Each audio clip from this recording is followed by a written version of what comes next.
Kabayan, nandito tayo sa Bandar Sri Begawan.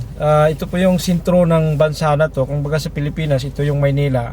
Mayroong higanting photo frame at ating aalamin kung gaano kalaki yung photo frame na to. Susukatin natin.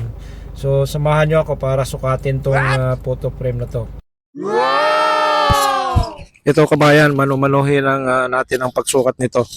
So ang isang lakad natin ay more or less 1 meter.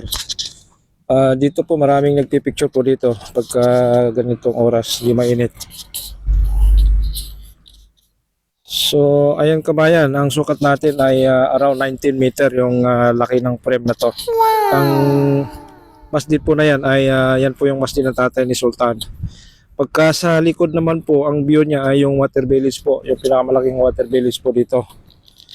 At lalo siyang maganda pagka ganitong gabi dahil kita mo yung mga ilaw at yung mga ilaw ng fountains doon sa harap ay kitang-kita mo.